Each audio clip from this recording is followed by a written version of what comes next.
ఎంత ఆసక్తితో దేవుని యొక్క సన్నిధికి కూడి వచ్చినటువంటి సంఘమందరికీ మన ప్రభు అయిన క్రీస్తు యేసు నామమున శుభములు తెలియజేస్తా ఉన్నాను.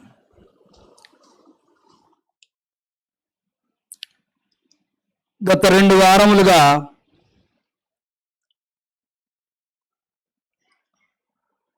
అపోస్తలుడైన పౌలు గల్తీ సంఘానికి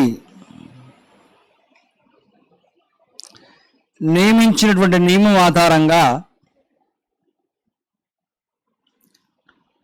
దేవునికి ఇచ్చేటువంటి చందా విషయమై మనకున్నటువంటి నియమాన్ని తెలుసుకునేటువంటి ప్రయత్నం చేస్తూ ఉన్నాం.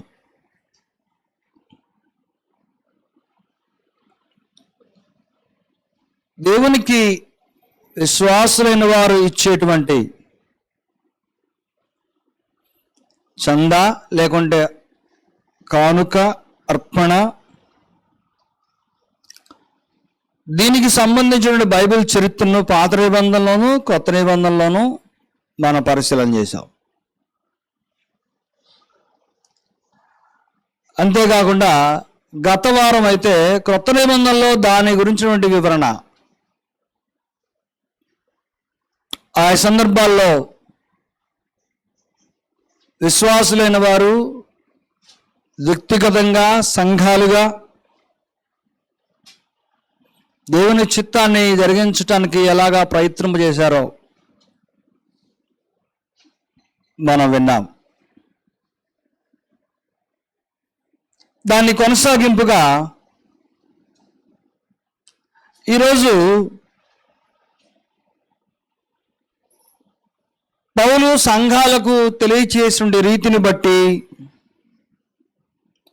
వారు జరిగించిన వాటిలో నుండి వారి మనస్తత్వాన్ని పరిశీలిస్తూ ఈ క్రియ ఏ పదంతో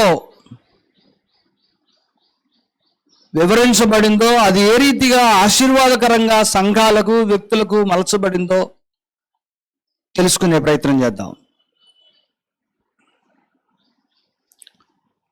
చదవబడ్డ లేఖన భాగము 2 కొరింథీ పత్రిక 8వ అధ్యాయంలో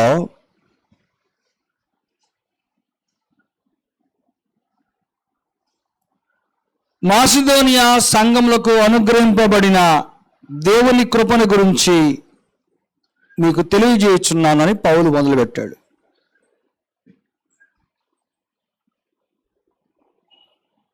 మాసిదోనియా సంఘములకు అనుగ్రహించబడిన దేవుని కృప.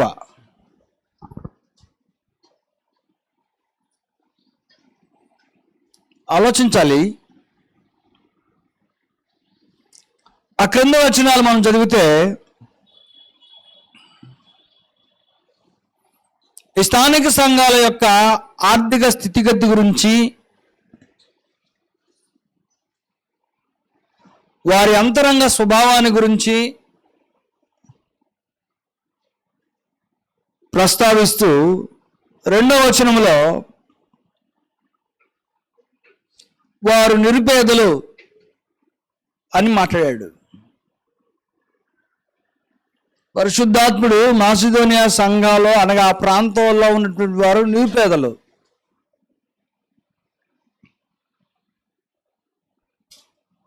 నిరుపేదలకి దేవుని కొరకు ఇచ్చేటువంటి చందా లేకుంటే దాతృత్వంలో, పరిశుద్ధుల అక్కర్ల నిమిత్తమై ఇచ్చేటువంటి దాతృత్వంలో అంతకంతకు హెచ్చించబడే అవకాశం ఉంటుందా? నిరుపేదలైనటువంటి వారు దేవునికి ఇచ్చే విషయంలో అంతకంతకు ఎదగటం సాధ్యమా? సాధ్యం కాదు. కానీ వీరికి సాధ్యమైంది. అందుకే పౌలు వీరి గురించి ప్రస్తావనకు తీసుకొచ్చాడు. మరియు వారు నిరుపేదలను వారి దాతృత్వం బహుగా విస్తరించెను అని చెప్తూ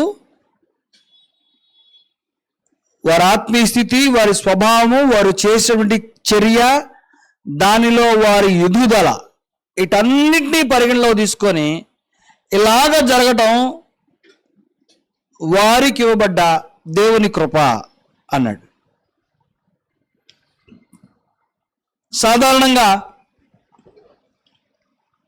దేవుని నుండి మనకొచ్చేటువంటి ఆశీర్వాదాలను దృష్టిలో ఉంచుకున్నప్పుడు దేవుడు మన పట్ల దయదలిచాడని, దేవుడు మన పట్ల కృప చూపించాడని అనుకుంటాం. మనం పొందినప్పుడు, మనం ఏదన్నా స్వీకరించినప్పుడు దేవుని దగ్గర నుంచి, లేకుంటే ఒకరి దగ్గర నుంచి ఇంకొకరు పొందినప్పుడు ఆ పొందిన వారు అదృష్టవంతులు అంటాము, లేకుంటే ప్రయోజనం పొందిన వారు అంటాము, లేకుంటే లబ్ధిదారులు అని అంటాము. ఇక్కడ ఈ రీతిగా పరిశుద్ధుల కొరకైతేనేమి, దేవుని పరిచయం చేస్తూ సంచారం చేస్తూ ఉన్నటువంటి వారి విషయంలో అయితేనేమి, విశ్వాసులైన వారు అందరూ సమిష్టిగా వారి స్థిరజాస్తులను కలిగి ఉండే విషయంలోనైతేనేమి, ఒక స్థానిక సంఘం ఇంకొక స్థానిక సంఘానికి సహాయం చేసే విషయంలో అయితేనేమి, లేకుంటే అనేక స్థానిక సంఘాలు కలిసి ఒక స్థానిక సంఘానికి సహాయం చేసే విషయంలో అయితేనేమి, ఇవన్నీ దేవునికి ఇవ్వటమే. దానిని పౌలు ఇక్కడ కృప, ఆ కృపలో విస్తరించటం, ఆ కృపలో అభివృద్ధి పొందటం అని చెప్పాడు. దేవుని కృపలో విస్తరించడం, అభివృద్ధి పొందడం అంటే స్వీకరించడం అనుకుంటాం సాధారణంగా, దేవుడి నుంచి పొందడం అనుకుంటాం సాధారణంగా. కానీ పౌలు మాసిదోనియా సంఘాల గురించి మాట్లాడుతూ అభివర్ణించినటువంటి కృప ఇవ్వటం వలన వారు అందరూ విస్తరించారని రాయబడింది. నిజానికి ఆ రీతిగా ఇవ్వడానికి కావాల్సినటువంటి సామర్థ్యత, పరిస్థితులు, ధనం వారి వద్ద లేవు. ఎందుకంటే వారు నిరుపేదలో అని పరిశుద్ధాత్మ సాక్ష్యం ఇచ్చాడు కనుక.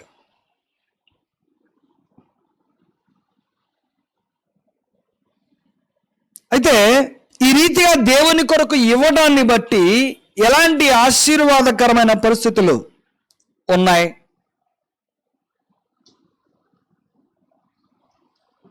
అపోస్తలుల కార్యములు 20వ అధ్యాయము 35వ వచనం చదివితే,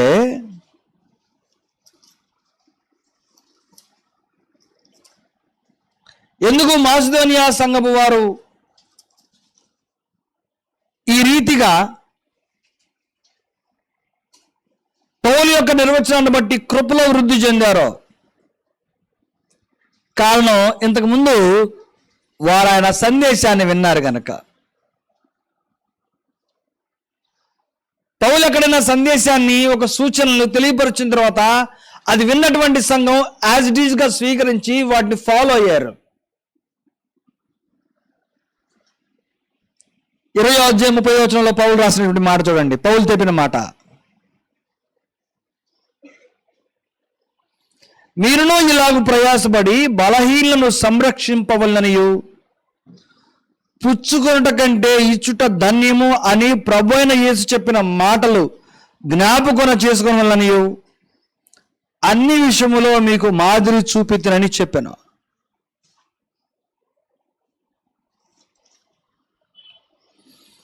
ఎఫెసీ సంఘానికి సూచనలు ఇస్తూ అక్కడ సంఘ పెద్దలను పిలిపించి వారితో మాట్లాడుతూ వారి వద్ద నుంచి యెరూషలేము బయలుదేరి వెళ్ళడానికి సెలవు తీసుకున్నటువంటి సందర్భంలో పౌలు గుర్తు చేస్తున్నటువంటి మాటలే, వారికి చెప్తున్నటువంటి సంగతులు. ఈ 35వ వచనంలో నియమం ఏంటి? పుచ్చుకొనుట కంటే ఇచ్చుట ధన్యం.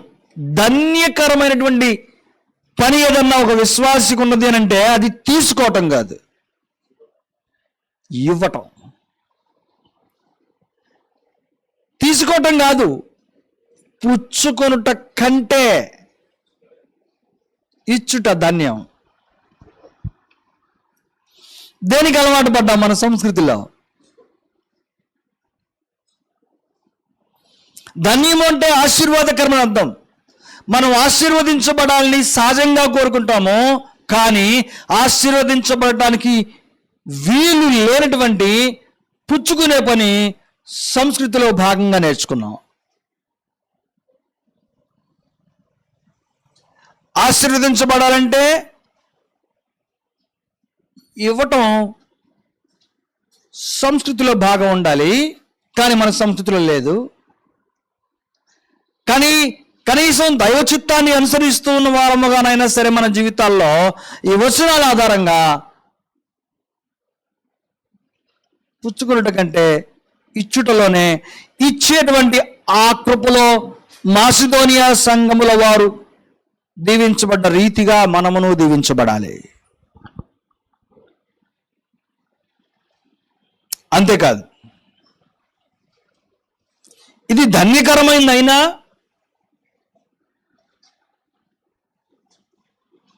వారు దేవుని పనికి అర్పించినటువంటి స్వభావాన్ని, అందులో దీవించబడ్డ విధానాన్ని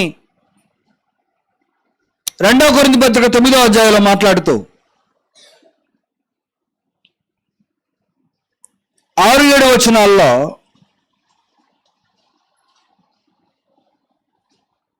ఆ ఇవ్వడం యొక్క కొలమానకం చెప్పాడు. ఏమిటి ఆ కొలత?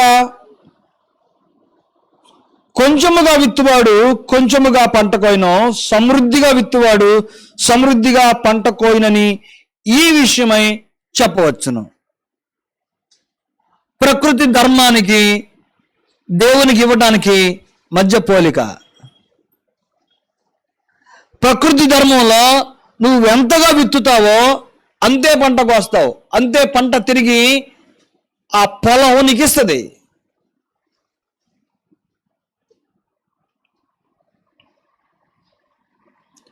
ఈ నియమాన్ని ప్రకృతి మీరదు.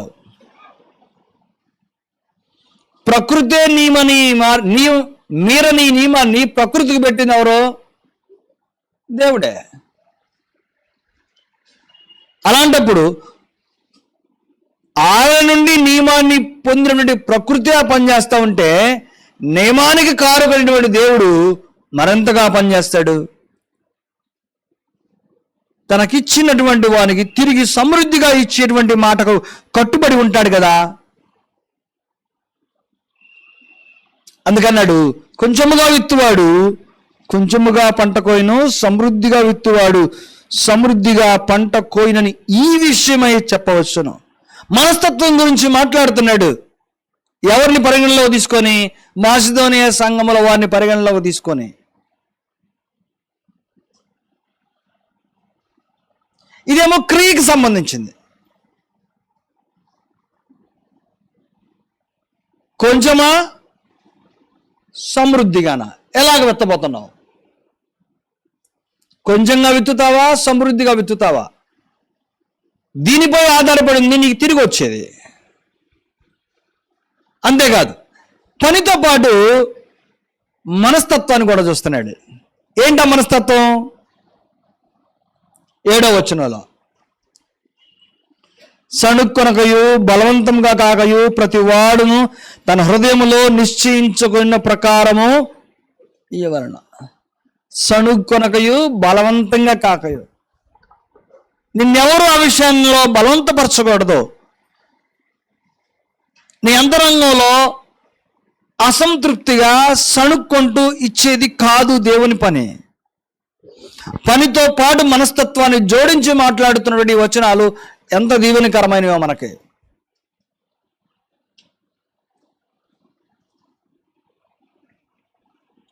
మరియు అన్నిటి యందు, ఇక్కడ వల్ల కొత్త పదం వాడాడు, అన్నిటి యందు ఎల్లప్పుడూ మీలో మీరు సర్వ సమృద్ధి గలవారై ఉత్తమమైన ప్రతి కార్యము చేయుటకు దేవుడు మీ ఎడల సమస్త విధములైన కృపను విస్తరింపజేయగలడు. ఇవ్వడం అనేది కృప అని మాట్లాడుతుండగా, ఆ కృపలో నువ్వు సమృద్ధిగా విత్తుతూ సణుక్కోకుండా కాకుండా, బలవంతంగా కాకుండా దేవునికి ఇస్తూ ఉన్నటువంటి ఈ ఆనవాయితీలో కేవలం దాని విషయంలో మాత్రమే కాక అన్నిటి విషయంలో సర్వసమృద్ధి గలవారే ఉత్తమమైన ప్రతి కార్యము చేయుటకు దేవుడు మీ యెడల సమస్త విధములైన కృపను విస్తరింపజేయగలడు. అనగా ఈ ఒక్క విషయంలో సమృద్ధిగా నువ్వు ఉన్నట్లయితే అన్నిటి విషయంలో దేవుడు నిన్ను సమృద్ధిగా ఉంచగలిగేటువంటి మనసుతో ఆశీర్వదిస్తాడట. అన్నిటి విషయంలో సర్వసమృద్ధి, వారికి ఏ కొరత లేదు, ఏ లోటు లేకుండా బ్రతికేటువంటి బ్రతుకు. దేని కారణానా? మాసిదోనియా వాళ్ళు ఏ కృపలో విస్తరించారో మనస్తత్వపూర్వకంగా, క్రియల రూపంగా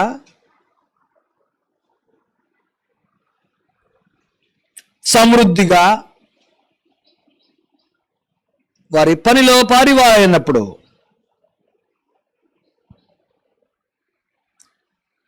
ఈ కార్యాన్ని ఆరంభించి కొనసాగిస్తూ ఉన్నటువంటి కారణాన వారు దీవించబడ్డారు, వారు ధన్యులయ్యారు. ఎవరు ధన్యులైంది? ఎవరు ధన్యులని మాట్లాడుతుంది గ్రంథం? ఇచ్చినవారు, ఇచ్చేటువంటి మనసుతో దీవించబడ్డవారు. వారు ఆ ఒక్క పని కారణంగా సమస్త విషయాల్లో సర్వసమృద్ధితో దీవించబడ్డారు. వీరే కాదు, వీరు ఎవరికైతే ఇచ్చారో ఆ తీసుకున్న వారు కూడా వీరిచ్చినవి దీవెనకరంగా మార్చబడ్డాయి. ఎలాగా? 12వ వచనం చూడండి. 9:12 ఏలైనగా ఈ సేవను గూర్చిన పరిచర్య పరిశుద్ధుల అక్కర్లకు సహాయము కలుగజేయటం మాత్రము కాకుండా అనేకులు దేవునికి కృతజ్ఞతాస్తుల మూలముగా విస్తరించుచున్నది. ఈ పరిచర్య, ఇచ్చేటువంటి పరిచర్య ఏం కలుగజేసింది అంటే పరిశుద్ధుల అక్కర్లు తీర్చింది అని అంటున్నాడు.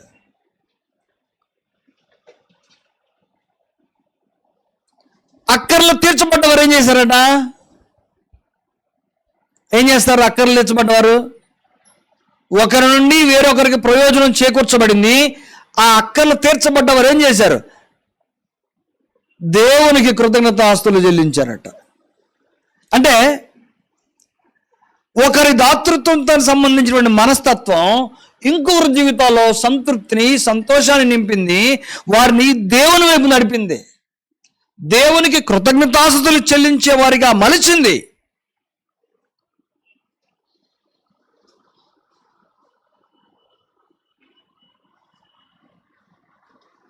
ఇది మన చెవులకు వినపడదు.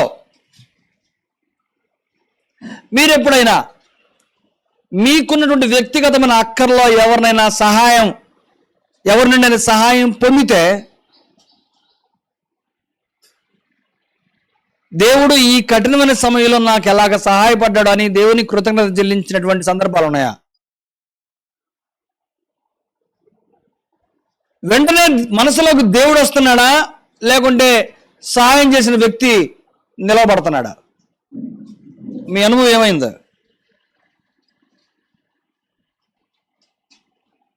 మీ మనసుకి ఈ పని చేసింది దేవుడు కదా అని అనిపించిందా? ఆలోచించండి ఒకసారి. దేవుడు గుర్తొచ్చాడా, లేకుంటే చెయ్యి చాచి మీకు ఇచ్చినటువంటి వారికి థ్యాంక్స్ చెప్పారా, లేకుంటే ఇది నాకు సహాయపడ్డారు అని అనుకున్నారా?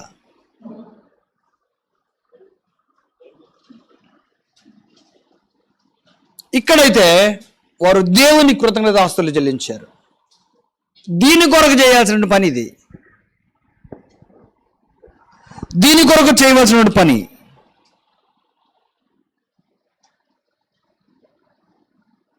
ఎలా జరుగుతుంది అది? 8వ అధ్యాయంలోకి వెళ్దాం ఒకసారి. కొరింథీ పత్రిక 2 కొరింథీ 8వ అధ్యాయము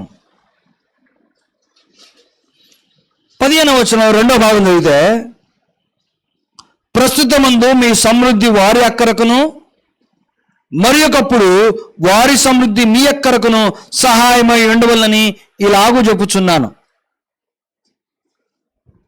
ఒకరి సమృద్ధి వేరొకరి యొక్క అక్కర్లు తీర్చడానికి కార్యసాధకము చేయబడినదైతే మేలు పొందిన వారు దేవునికి కృతజ్ఞతాస్తుతులు చెల్లిస్తారు. ఆ రీతిగా వారిని దేవునికి దగ్గర చేస్తూ ఉన్నవాడు అవుతున్నావు. ఏం చేయడం వలన? ఇచ్చేటువంటి కృపలో నువ్వు వృద్ధి చెందుట వలన.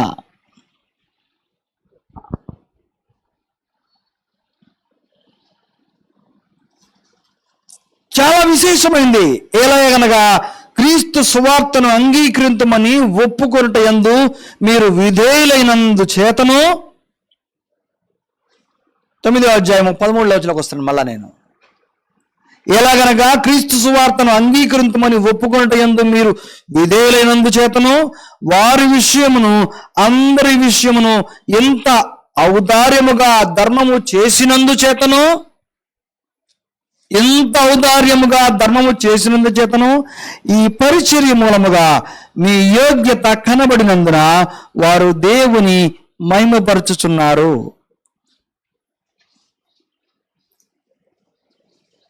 పొందినవారు ఏం చూశారట? ఒకరేమో ఆ కృపలో విస్తరిస్తూ ఉంటే, ఆ సహాయాన్ని పొందిన వారు ఏం చూశారు? ఇచ్చిన వారిలో మీ యోగ్యత కనబడింది అన్నాడు. ఈ పరిచర్య మూలం అనగా ఇచ్చి పుచ్చుకునేటువంటి ఈ పరిచర్య, ఒకరికొకరు ఒకరి సమృద్ధిలో సమృద్ధి లేని వారికి సహాయం చేసేటువంటి పరిచర్య. మనం 15వ వచనంలో చదివిన మాటను, మీ సమృద్ధి వారి అక్కరకును వారి సమృద్ధి మీ అక్కర కొరకును వాడబడుతూ ఉన్నటువంటి సంస్కృతిలో ఈ పరిచర్య మూలంగా యోగ్యత కనబడినందున వారు దేవుని మహిమపరిచారట.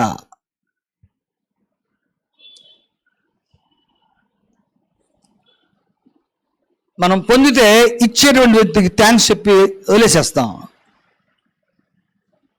కానీ మాస్దోనే సంఘముల వారు, ఆ ప్రాంతంలో విశ్వాసులైన వారు ఇచ్చిన వ్యక్తి యొక్క మనస్తత్వాన్ని చూడగలుగుతున్నారు. ఆ మనస్తత్వం యోగ్యమైనదిగా కనపడితే వారు దేవుని మహిమపరిచారు. అంటే ఎవరైతే ముందుగా స్పందించి దేవుని పరిచర్యలో పాలువారై ఉన్నారో వారు అక్కర్లు కలిగి ఉన్నప్పుడు ఆ అక్కర్లు తీర్చబట్టానికి వేరొకరిని దేవుడు లేపుతూ వచ్చాడు.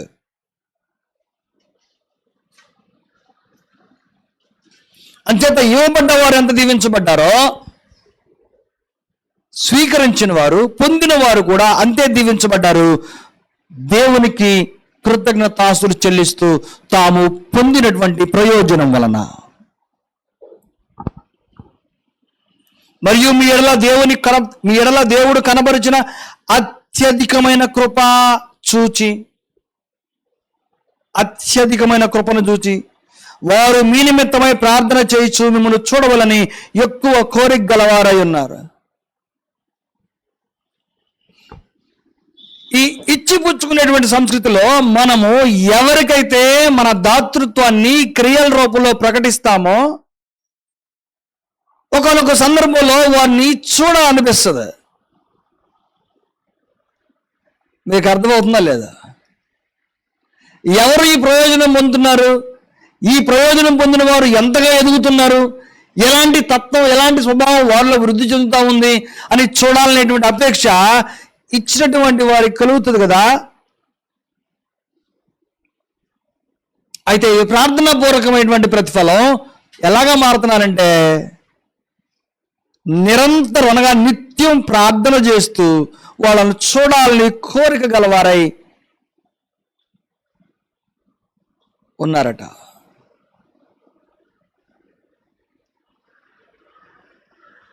చెప్పశక్యము కాని ఆయన వరమును గుర్చి దేవునికి స్తోత్రం.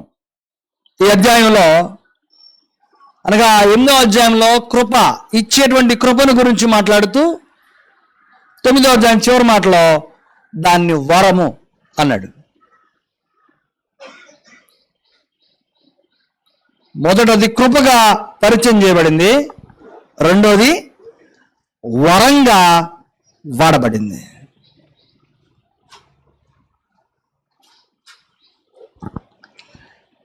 ప్రియమైన వారలారా, సమృద్ధికరమైనటువంటి మనస్తత్వం మనకు పలు విధమైనటువంటి సూచనలు తెలియజేస్తూ ఉంది.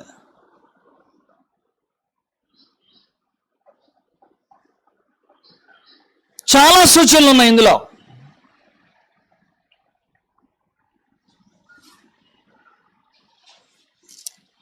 మొదటి కొరింథీ పత్రిక 16వ అధ్యాయాలకు మనం వెళ్తే అక్కడ ఇవ్వబడ్డ ఒక సూచన మీకు తెలియజేస్తాను.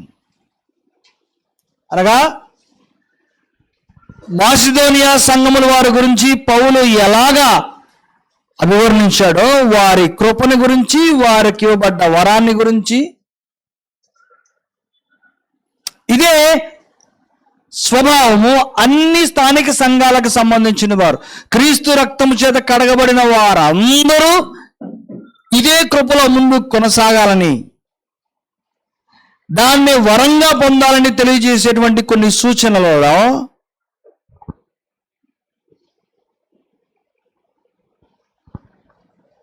మరోసారి మనస్తత్వాన్ని ప్రస్తావిస్తూ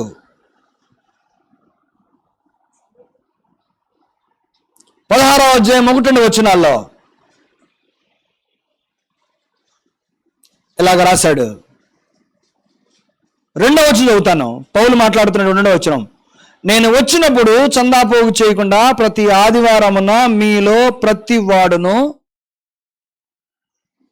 తాను వర్ధిల్లిన కొలది తన యొద్ద కొంత సొమ్ము నిలువ చేయవలెను. ఎలాగంట?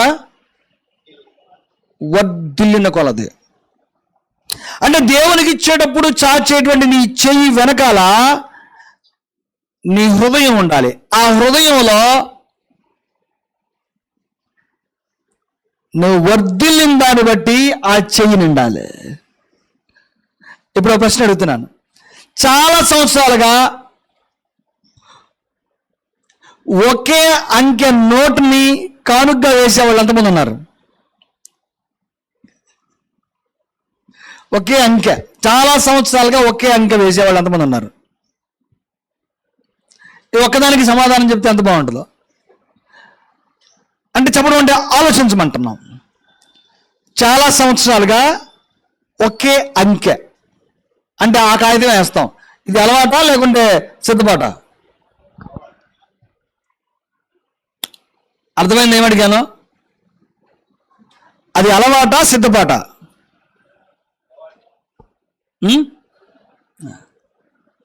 ఆదివారం అంటే పిల్లాడు, అమ్మ ఆదివారం కానుక వెళ్తున్నా, ఇదిగో నీకు చెప్పాక ప్రతి ఆదివారం ఇదిగో ఇదే నీకు. ఆ నంబర్ చూడగానే ఇది కానుక్కి అని పిల్లాడు మైండ్లో ఫిక్స్ అయిపోయింది. అలాగే ఎంతకాలంగా? చిన్నప్పటి నుంచి అదే అంకె, వాడి గుర్తు, బండ గుర్తు పడేసింది మైండ్లో. ఈ గుర్తేసింది ఎవరు? తల్లిదండ్రులేనా? రైట్. ఇది సిద్ధపాటు కాదు, అలవాటు. ఆ బిడ్డకి ఒరే దేవుడు ఈ సంవత్సరం మనల్ని దీవించాడు, అందుకే ఈ సంవత్సరం నుంచి నువ్వు ఎక్కువ దేవునికి ఇవ్వాలని చెప్పి ఎవరైనా తండ్రి తల్లి ఆ బిడ్డతో మాట్లాడి ఎక్కువగా ఇచ్చినటువంటి ఒక సందర్భం ఉందా? ఇది ఆ బిడ్డకు తెలియాలి. అంటే ఏం తెలుస్తుంది ఈ మాటలో? దేవుడు గత సంవత్సరం కంటే ఈ సంవత్సరం మనల్ని దీవించాడు, ఆ దీవించిన దానిలో నువ్వు దేవునికి ఇవ్వాలని నేర్పడం ఉంది. అది పరిశుద్ధుల అక్కర్లకు దారితీసేది, వాటిని తీర్చడం కొరకు ప్రధానమైనటువంటి పాత్ర పోషించేటట్టుగా ప్రయోజనకరంగా ఉండేది. అందుకన్నాడు తాను వర్ధిల్లిన కొలది తన యొద్ద కొంత వర్ధిల్లటం నీకే తెలిసి ఉండాలి. మన రాబడిని ఎంతగా దేవుడు హెచ్చిస్తూ ఉన్నాడో అది దేనిపై ఆధారపడి ఉంటుంది అనంటే దేవుని కార్యములలో నీ పాత్రను బట్టి ఆధారపడి ఉంటుంది. దీనిని నమ్మారు ఆదిమ సంఘం, మనం నమ్ముతున్నాములేమో మనకే తెలియాలి. ఏమర్థమవుతుంది ఇందులో అంటే, వర్ధిల్లిన కొలది, ఆ వర్ధిల్లటం జరిగినప్పుడు దాని వెనకాల దేవుని హస్తాన్ని చూడటం నువ్వు తెలుసుకొని ఉండాలి. అలాగే దాని ముందు కొనసాగించటానికి నీవు నీ కుటుంబంతో పాటు అందరి చేతులు చాచబడాలి, పరిశుద్ధుల అక్కర్ల నిమిత్తమై.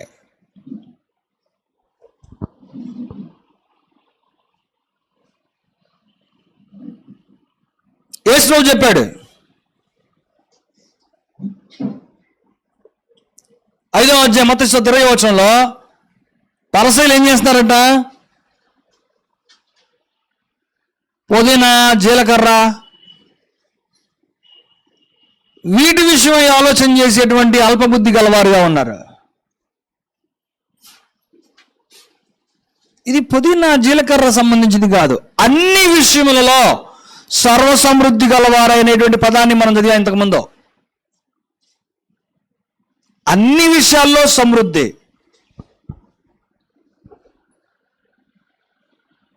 దైవ కార్యాలకు సంబంధించి ముందుగా నీ చెయ్యి చాపేటువంటి మనస్తత్వం క్రొత్త నిబంధనలో దేవుడు నేర్పుతా ఉన్నాడు. సమృద్ధి నుండి పదాన్ని ఎలాగైతే వాడాడో అలాగే 2 కొరింథీ పత్రిక 8వ అధ్యాయం 12వ వచనంలో మనస్తత్వం గురించి మాట్లాడుతున్నాడు. సమృద్ధి,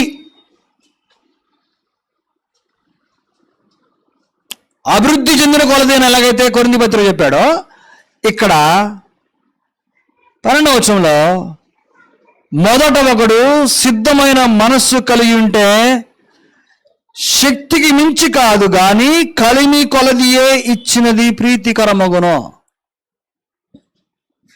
ఇక్కడ చెప్పాడు, అభివృద్ధి చెందిన కొలది అనేది మనస్తత్వం తెలియజేస్తుంది. ఇక్కడేమో సిద్ధమైన మనసుని తెలియజేస్తుంది. ఈ సిద్ధమైన మనసు అంటే నన్ను ఇంకొకరు సిద్ధపరుస్తారా, లేకపోతే నాకు నేను సిద్ధపరుచుకునేదా? నాకు నేను సిద్ధపరుచుకునేది, నన్ను ఇంకొకరు సిద్ధపరిచేది కాదు.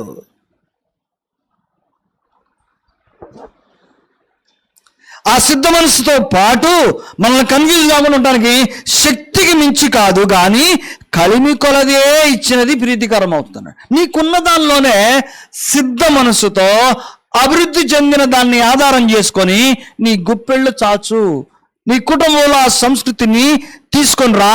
నువ్వు అన్ని విషయాల్లో సర్వ సమృద్ధి గలవారవగుదువు.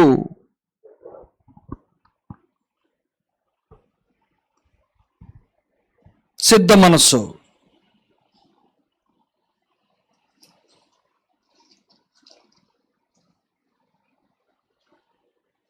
మరలా వద్దాం 9వ అధ్యాయంలోకి 5 నుంచి 5-7 వచనాల్లో. ఇక్కడ కూడా ఇంకొక పదాన్ని వాడతాడు, 7వ వచనాన్ని. అభివృద్ధి చెందిన కొలది, రెండవది సిద్ధ మనసు, 7వ వచనంలో తన హృదయములో నిశ్చయించుకొనిన ప్రకారము అన్నాడు. అభివృద్ధి నీకే తెలుసు, సిద్ధ మనసు నీదే. హృదయంలో నిశ్చయించుకోవలసిన వాడవు నువ్వే. దేనికి, దేని కొరకు ఇవన్నీ?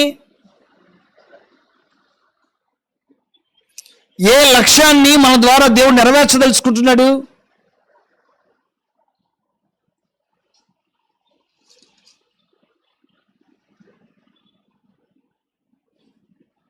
ఎనిమిది 13 అంటాడు, ఇతరులకు తేలిగ్గాను మీకు భారముగాను ఉండవలని ఇది చెప్పుట లేదు గాని హెచ్చుగా కూర్చుకున్న వానికి ఎక్కువ మిగలేదనియు తక్కువగా కూర్చుకున్న వానికి తక్కువ కాలేదనియు రాయబడిన ప్రకారము అందరికీ సమానముగా ఉండు నిమిత్తము. ఈ మనస్తత్వాన్ని ఎందుకు ప్రోత్సహిస్తున్నాడు క్రీస్తు యేసునందనేటువంటి పరిధిలో అనంటే, ఒక ప్రకృతి ధర్మాన్ని చెప్పాడు. ఏంటో ప్రకృతి ధర్మం తెలుసా? హెచ్చుగా కూర్చుకున్న వానికి ఎక్కువ మిగలేదట. చాలామంది డబ్బులు ఉన్నాయని విరివిగా ఖర్చు పెడితే రేపు పొద్దు అవసరంలో ఎవరయ్యా ఈ మాటలు ఎక్కువ ఎవరంటుంటారు? ఈ మాటలు ఎక్కువ ఎవరు వాడతారు ఇంట్లో చెప్పండి? ఉన్నాయని అలా ఖర్చు పెడితే రేపు పొద్దున అక్కర్లో ఎవరయ్యా. ఇది సంస్కృతిలో భాగం అవునా కాదా? అయిపోతే ఖర్చు పెట్టేస్తే అక్కర్లో ఎవరంట. మీరేమంటారు దానికి? నిజమేనది? నిజమేనా? దీన్ని బలంగా నమ్మేవాళ్ళు ఉన్నారు. అవును, ఖర్చు పెట్టేస్తే ఎవరు అక్కర్లో తిరిగి ఇవ్వరు. అయితే దేనికి నువ్వు దాన్ని వాడుతున్నావు అనేది ముఖ్యమైనది. నీ సరదాలకి, నీ జలసాలకు వాడితే అది వృధా.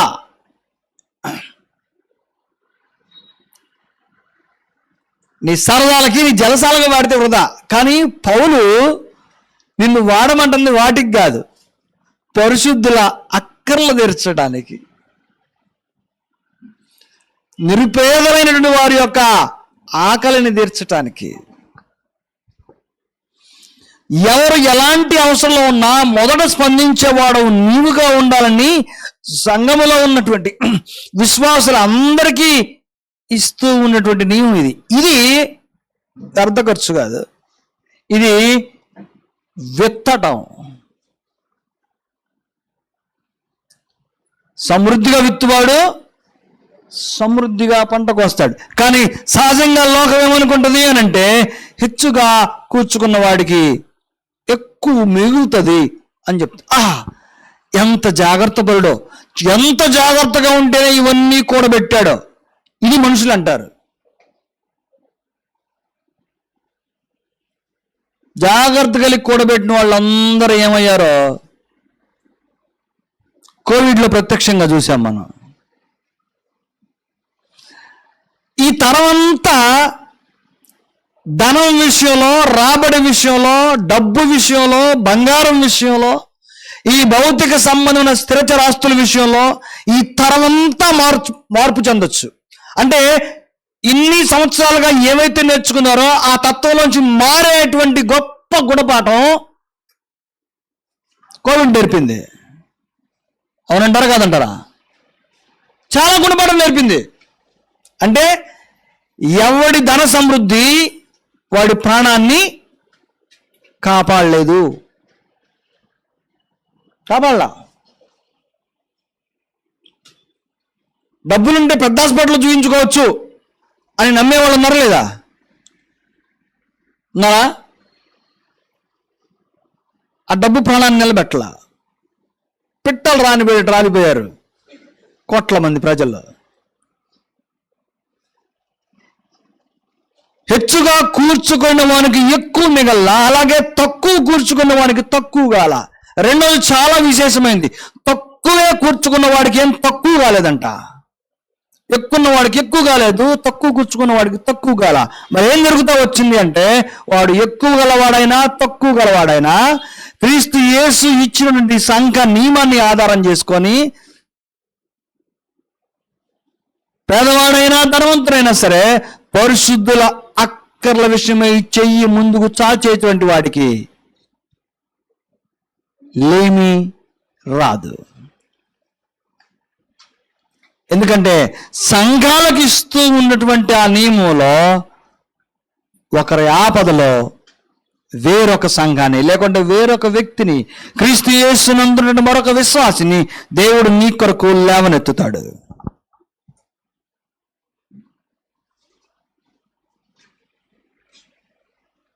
నువ్వు అభివృద్ధి చెందిన కొలది, హృదయంలో నిశ్చయించుకొనగలది, సిద్ధ మనస్సుతో ఉన్నటువంటి దాని కొలది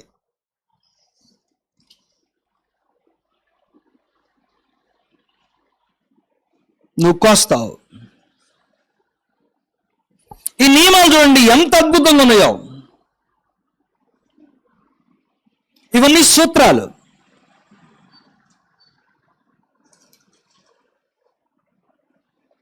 ముఖ్యంగా 8వ అధ్యాయంలో పౌలు మాట్లాడిన తీరు అత్యద్భుతం. ఈ అధ్యాయం అంతట్లో ఈ ఇవ్వటాన్ని గురించి కృప కృప కృప అని పదే పదే వాడాడు. 8వ అధ్యాయం 1వ వచనంలో దేవుని కృప అన్నాడు. 3వ వచనంలో ఈ కృప విషయమై అన్నాడు. 6వ వచనంలో ఈ కృపను ఎలాగూ పూర్వం మొదలుపెట్టునో అలాగే దానిని మీలో సంపూర్ణము చేయమని అని చెప్పాడు. అలాగే ఈ కృపలో కూడా మీరు అభివృద్ధి పొందినట్లు చూచుకోండి అన్నాడు. 7వ వచనం 8:7లో మీరు ప్రతి విషయమును అనగా విశ్వాసమందును ఉపదేశమందును జ్ఞానమందును సమస్త జాగ్రత్త ఎందును మీకు మీ ఎడలనున్న ప్రేమ ఎందును ఎలాగో అభివృద్ధి పొందుచున్నారో. మళ్ళీ చెప్తాను. మీరు ప్రతి విషయములో అనగా విశ్వాసమందును ఉపదేశమందును జ్ఞానమందును సమస్త జాగ్రత్త ఎందును మీకు మా ఎడలున్న ప్రేమ యందును ఎలాగో అభివృద్ధి పొందుచున్నారో అలాగే ఈ కృప యందు అభివృద్ధి పొందాలి. ఏ కృపది? ఇచ్చేటువంటి కృప. ప్రభు యొక్క సంఘాల్లో ఏ అంశానైనా చాలా జాగ్రత్తగా వింటారు, శ్రద్ధ పెట్టి. కానుకల గురించి మాత్రం శ్రద్ధగా వినరు, నిద్ర వస్తూ ఉంటుంది కొంతమందికి. ఇవ్వడం అంటే తెలిసిందే కదా. పౌలు ఈ సంఘాలను ఎలాగైతే హెచ్చరించాడో దీనితో నేను ఇవ్వడం ఎలాగో పోల్చుకుంటే నిద్ర పట్టదు, భయం కలుగుతుంది. అందుకే భయం రాకుండా ఉండటానికి మన వాళ్ళు వింటం మానేస్తారు. వింటే భయం కలుగుతుంది కదా.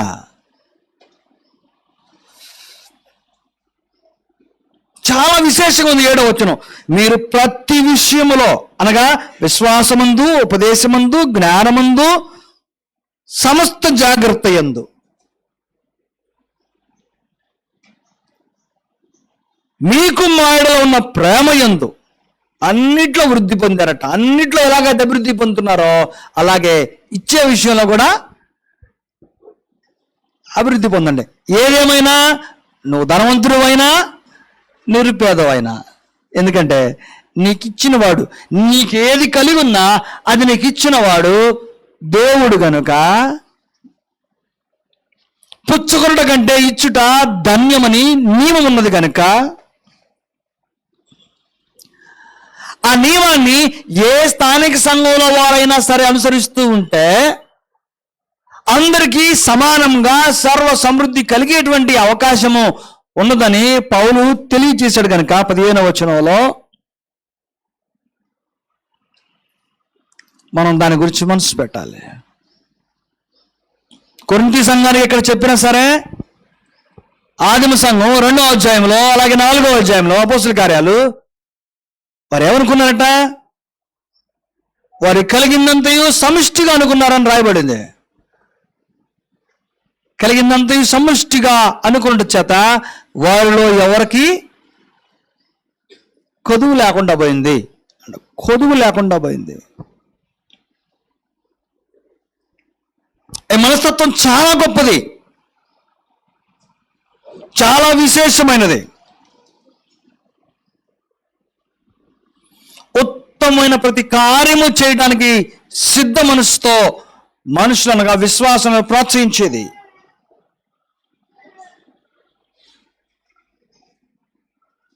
ఇది ఉత్సాహంగా నీ చేత చేయించేది.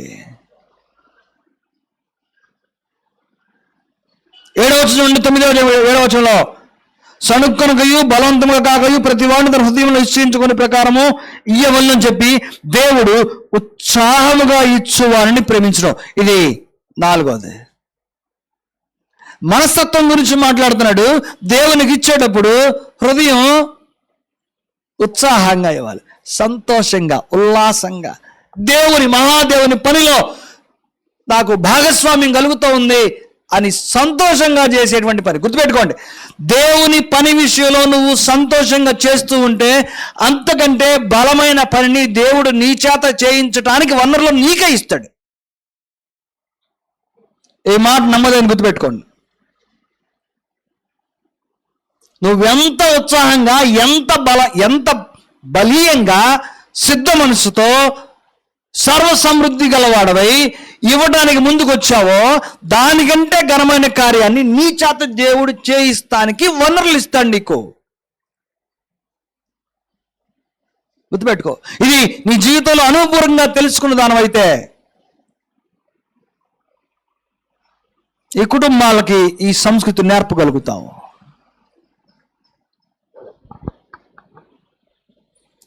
అలా కాకుండా ఉత్సాహం లేదనుకో, అలా కాకుండా నీ హృదయంలో సిద్ధపాటు లేదనుకో, అనగా ఇది నియమము అని దేవుడు నీకు ఇచ్చాడన్న సంగతి నీకు తెలియకుండా ఈ కార్యక్రమంలో నువ్వు పాల్గొనవైతే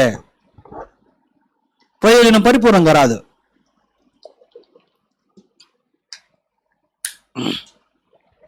మీకు మాట గుర్తు చేస్తాను. ఒకవేళ వచ్చే నెలలో మనం సువార్త సభలు పెడదాం, దానికి 3 రోజుల సువార్త సభలకి ఎంత ఖర్చు అయిద్దని బడ్జెట్ వేసుకున్నాం అనుకోండి. సాధారణంగా అందరూ మాట్లాడే మాటలు చాలా తెలివిగా మాట్లాడుతున్నాను అని అనుకుంటా, చాలా గొప్ప మాటలు మాట్లాడే అనుకుంటా. ఒక ఆయన ఇలా అంటాడు, అందరితో పాటు నేను కూడా అంటాడు. విన్నారు ఈ మాట? విన్నారా?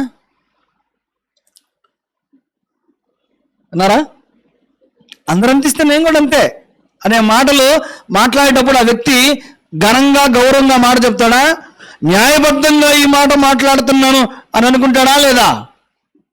అంటే నేను ఎవరికంటే తక్కువ అనేవి కాదు, అందరికంటే అందరూ ఇస్తున్న నియమాన్ని నేను మీరను. అందరు ఎంత ఇస్తే నేను కూడా అంతే ఇస్తాను. మీకు అర్థమవుతుందని ఏం చెప్తున్నా? ఉదాహరణ, అందరూ ఎంత ఇస్తారో నేను కూడా అంతే ఇస్తాను అనుకోవటం దేవుని చిత్తం అవుతుందా? అవుతుందా? దేవుడు నిన్నెంత ఆశీర్వదించాడో నీకే తెలుసు. అందరిది 100 అంటే నాది 100, అందరిది 1000 అంటే నాది 1000 అనుకునేది కాదు. ఇది నిన్ను దేవుడు ఎంత సమృద్ధిగా దీవించాడో దానిని బట్టి దేవునికి నువ్వు ఇచ్చేటువంటి మనస్తత్వంతో నువ్వు నింపబడాలి.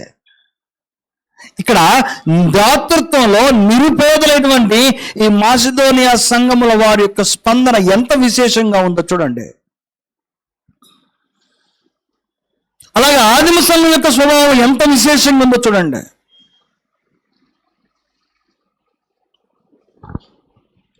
పౌలు చెప్పాడు, నేను ఆజ్ఞ రూపంలో ఇవ్వటం లేదు అని చెప్తూనే ఆజ్ఞపూర్వకముగా మీతో చెప్పట్లేదు. 8:8 ఇతరుల జాగ్రత్తను మీకు చూపుట చేత మీ ప్రేమ ఎంత యథార్థమైనదో పరీక్షింపవలనని చెప్పుచున్నారు. ప్రేమ యథార్థమైనదని పరీక్షించబడాలంటే దానికి పరీక్ష ఇవ్వడంలోనే ఉంది. ప్రేమ యథార్థమైందో లేదో తెలియజేసేది ఇవ్వటంలో కనపడుతుంది. అంతేగాని నీకు ఆజ్ఞ ఇది అని చెప్పడంలా ఆజ్ఞలో సిద్ధ మనసుకు తావు ఉండదు, సమృద్ధికి తావు లేదు, హృదయంలో నిశ్చయించుకున్న దానికి అవసరం లేదు.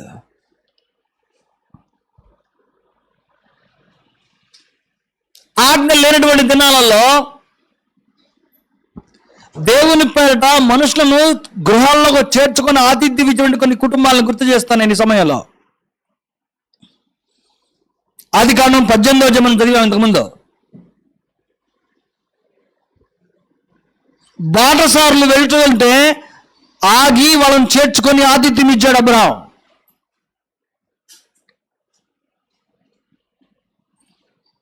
వెళ్తూ వెళ్తూ వారు దీవించలేరు ఆయన్నే.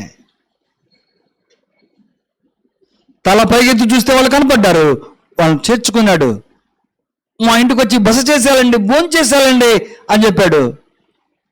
ఆ కుటుంబానికి ఆతిథ్యం ఇచ్చాడు, వారు దీవించలేరు. ఇది తన దగ్గర నేర్చుకున్నటువంటి లోతు 19వ అధ్యాయంలో దేవదూతల్ని తన కుటుంబంలోకి స్వీకరించాడు, వాళ్ళ ప్రాణాలు కాపాడాడు. ప్రజలు వాళ్ళను తరుముకుంటూ వచ్చారు, కానీ లోతు అబ్రాహాము దగ్గర నేర్చుకున్న దాన్ని బట్టి దేవదూతల గృహంలోకి స్వీకరించాడు.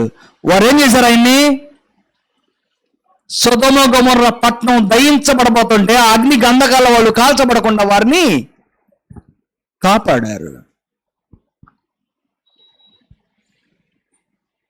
యోబు గ్రంథం 31వ అధ్యాయం చదివితే ఆయన ఎప్పుడు కూడా బాటసారులని ఆతిథ్యం మీకుండా ఉండలేదని రాయబడింది. ఎప్పుడు వీధులలో బాటసారుల గురించి అనగా దారి వెంట వెళ్ళే వారి గురించి పట్టించుకోకుండా యోబు లేడట.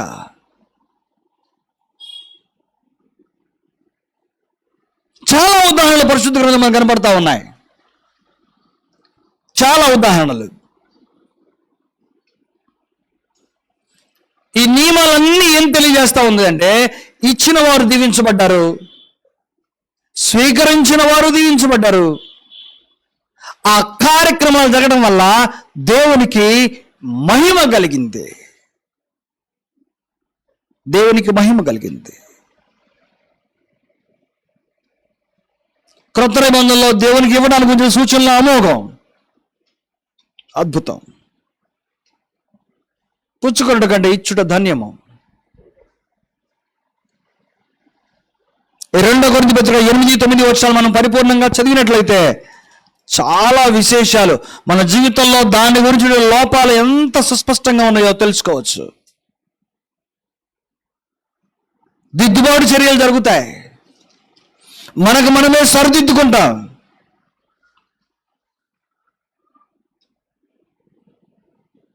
అంతేకాదు,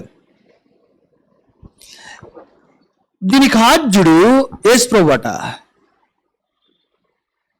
ఎలాగా? 2 కొరింథీ 8-9 ఆ మాట చెప్పాడు. మనం చదివాం ఇంతకుముందు. ఇలాగా యేసు ప్రభువు మనల్ని సిద్ధపరచడం కొరకు ఒక నియమం ఉందట.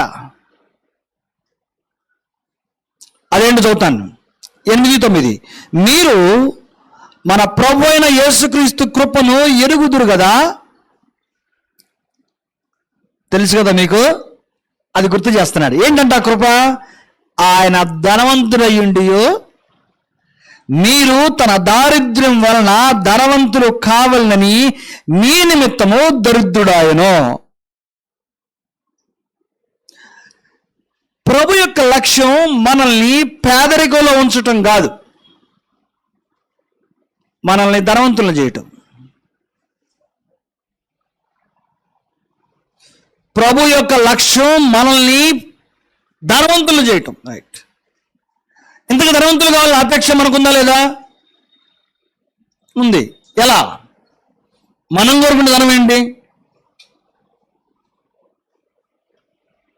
మనం కోరుకునే ధనం ఎలా ఉంటుందంటే, ఏ చిన్న అవసరం లాగానే ఎటు పరిగెత్తే మళ్ళీ లేకుండా తక్కువని క్రెడిట్ కార్డులోనో లేకుంటే డెబిట్ కార్డులోనో స్వైప్ చేసేసేయాలి. లేట్ ఉండకూడదు. నానా నాకు బండి కావాలంటే బండి కావాలా, కొనుక్కొని ఆయన అది వెంటనే క్రెడిట్ కార్డు ఇచ్చేటువంటి తండ్రి ఉంటే ఎట్లా ఉంటుంది పిల్లలకి చెప్పండి? అడిగింది ఆ రోజు కొనిపించేటువంటి తల్లి, అమ్మ ఎంత మంచిదో, అమ్మ అసలు కాదందో. ఇలాంటి ధన సమృద్ధి కుటుంబంలో ఉంటే దానిని మనం ధనవంతులు అనుకుంటాం. దేని గురించి వెనక్కి తీసుకునేటువంటి పరిస్థితి లేకుండా ఉంటే ఇష్టపడతాం దాన్నే. ఈ ప్రాస్పరిటీ గాస్పెల్ మనం వింటున్నాం కదా. యేసు ప్రభువు వచ్చింది దేనికంటే నిన్ను ధనవంతులు చేయడానికి, నీ అప్పులు తీర్చడానికి, నీకు ఉద్యోగాలు ఇవ్వడానికి, మంచి కట్నాలు ఇచ్చి నువ్వు పెళ్లిళ్ళు చేయటానికి. ఇందుకోసం ప్రభు వచ్చింది. ఆయన వచ్చింది ఇందుకోసం కాదు. దానికి బయట చాలా మార్గాలు ఉన్నాయి ప్రభు దగ్గర, ప్రభుకు వెలపల. ఆయన వచ్చింది నిన్ను ధనవంతులు చేయడానికి, కానీ ఈ లోక సంబంధమైనటువంటి ధనవంతుడిగా కాదు. అన్ని విషయాల్లో సర్వ సమృద్ధి కలగడం అంటే నువ్వు ఎక్కడ చేపెడితే అక్కడ డబ్బులు ఉండటం కాదు. నీ ప్రతి అవసరం తీర్చబడటం సకాలంలో. సకాలంలో నీ ప్రతి అవసరం తీర్చబడటం, దానికి ఒకవేళ నీ చేతుల్లో వనరులు లేకపోతే దేవుడు మరొక వైపు నుంచి వనరులు సమీకరించే వారిని నీకంటే ముందు, లేకుంటే నీ ఎక్కడికంటే ముందు సిద్ధపరచటం.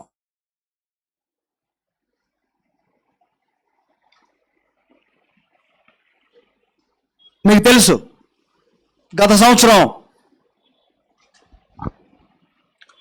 విజయవాడ ప్రాంతంలో వచ్చిన వరదలు ఎన్ని వేల మంది నిరాశ్రయులయ్యారు. మీరు ఎవరైనా ఆ వరదలు వచ్చినప్పుడు ఒక్కసారి ఆ ప్రాంతాన్ని దర్శించుంటే మీకు అర్థమయ్యేది. ఏమని తెలుసా?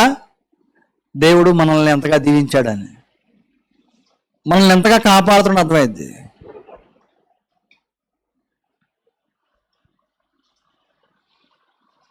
కేవలం ప్రభు యొక్క సంఘాల్లో నుండి వ్యక్తులు, వ్యవస్థలు, సంఘాలు అన్నీ కలిపి ఒక 21 లక్షలు పోగు చేశారు ఆ ప్రాంతంలో వాళ్ళకి సహాయం చేయడానికి. వ్యక్తులు, సంఘాలు ఎక్కడి నుంచి కలిగినవి? ఇది క్రెడిట్ కార్డుతో స్వైప్ చేసినవి కావు.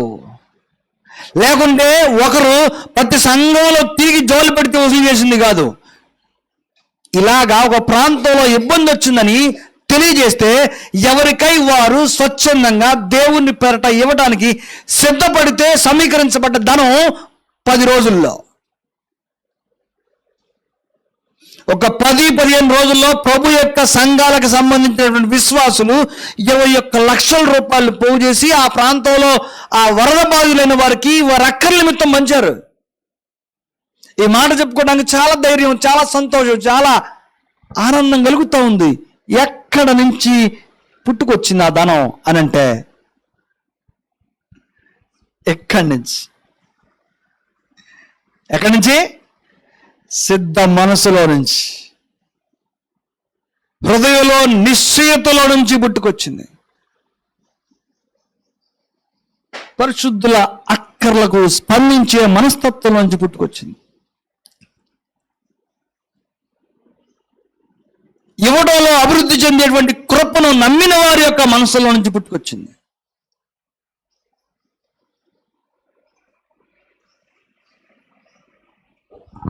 ప్రియమైన వాళ్ళారా, అపోస్తలుడైన పౌలు ఎంత చక్కని సందేశాన్ని ఇస్తూ మనల్ని సిద్ధపరుస్తూ వచ్చాడు. ఈ ప్రాథమికమైనటువంటి నియమాలు మనల్ని బలపరచాలి. మనం ఇచ్చేటువంటి స్వభావంలో చాలా మార్పులు రావాలి. అది మనల్ని ధనవంతులు చేస్తుంది దేవుని యొక్క రాజ్య విషయంలో. ఇతరుల అక్కర్లు తీర్చడానికి మన వంతు చేతులు ఎప్పుడు చాచి ఉంచేటువంటి వ్యక్తులుగా క్రీస్తు యేసునందు బలపరుస్తుంది. మాసిదోనియా సంఘం వారు ఇటువంటి అక్కర్లు ఏర్పడతని సంవత్సరానికి ముందే వారు దాని విషయమై సిద్ధపడ్డారని రాశాడు 9వ వచనంలో. అంటే ఒక చోట స్థానిక సంఘం ఉంటే ఓ సంవత్సరానికి బడ్జెట్ ముందుగానే సిద్ధంగా ఉంటుంది. అంటే ఏ అక్కర్లు ఇబ్బందులు వస్తాయో, స్థానిక సంఘ స్వార్థికుని యొక్క కుటుంబం కొరకు ఎంత, పరిశుద్ధుల అక్కర్ల కొరకైతే ఎంత, ఒకవేళ ఈ రీతిగా ప్రకృతి వైపరీత్యాలు కలిగితే ఏ రీతిగా సిద్ధపాటు కలిగి ఉండాలి, స్వార్థ సభలకంత, లేకుంటే పరిచర్యలకంత, విధవరాండ్రకంత అనేటువంటి దాని గురించి లెక్కలు వేసుకొని చాలా జాగ్రత్తగా సిద్ధపాటు మనసుతో ఉన్నటువంటి సంఘాలు ఉన్నాయి. అది దేవుని ప్రేమను చాటడం కొరకు, ముందస్తు ప్రణాళికగా ఆర్థిక విషయాల్లో క్రమశిక్షణ కలిగి ఉండటం కొరకు. అందుచేత ప్రభు యొక్క పనిని భాగ్యమైనదిగా ఎంచి ఈ మాసిదోనియా సంఘముల వారు ఎలాంటి నియమాన్ని అయితే, సూత్రాలను అయితే పౌలు నుంచి పొంది వాటి కట్టుబడి ఉన్నారో, వారి కట్టుబడ్డ నియమం ప్రధానమైంది. పుచ్చుకున్నట్టు కంటే ఇచ్చుట ధన్యము. ఆ ధన్యకరమైంది పరిశుద్ధుల అక్కర్లు తీర్చడం కొరకు వారు వాడగలిగారు. మనం కూడా మన అంతరంగాల్లో ఈ విధమైన సిద్ధపాటు కలిగి ఉండాలి. ఎందుకంటే దేవుడు నన్ను ఎంత అభివృద్ధి చేశాడో అది నాకే తెలుసు. దేవుడు నన్ను ఎంతగా హెచ్చించాడో అది నాకే తెలుసు. చాలా సంవత్సరాలుగా నీ ఆర్థిక స్థితిగతుల్లో కానివ్వండి, నీ కుటుంబ జీవన విధానంలో కానీ ఎలాంటి మార్పులు వచ్చినాయో ప్రత్యక్షంగా నీకే తెలుసు. వాటిని పరిగణలోకి తీసుకొని